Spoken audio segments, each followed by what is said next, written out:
Pendant des années, on a expliqué aux gens dont la vie devenait de plus en plus difficile que leur niveau de vie augmentait. Comment ne se sentiraient-ils pas trompés? Pendant des années, on a proclamé que la finance était un formidable créateur de richesses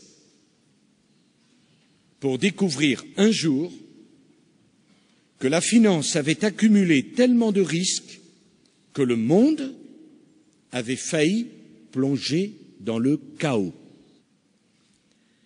Pendant des années, les statistiques ont affiché une croissance économique de plus en plus forte, comme une victoire sur la pénurie. Jusqu'à ce qu'il apparaisse que cette croissance, en mettant en péril l'avenir de la planète, au fond, détruisait davantage qu'elle ne créait. Comment tous ceux auxquels on demande maintenant de faire des efforts et des sacrifices pour changer leur mode de vie avant qu'il ne soit trop tard, comment tout cela ne se sentirait-il pas trompé? Alors ce n'est pas qu'on ait voulu les tromper délibérément. C'est bien plus préoccupant que cela.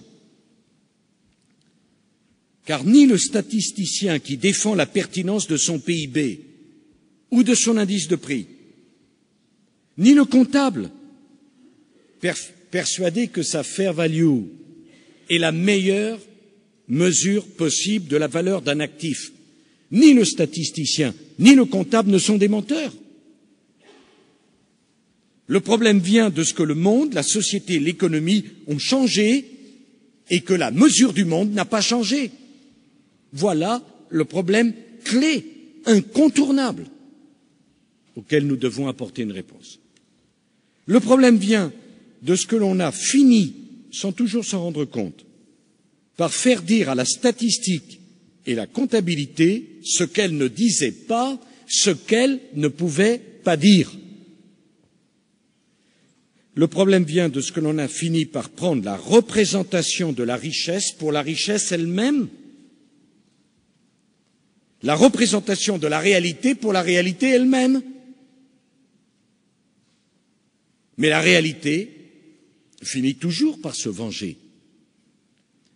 On peut pendant longtemps ne pas payer le vrai prix de la rareté ou le vrai prix du risque, tout en ayant la conviction du contraire. Mais un jour, il faut quand même les payer.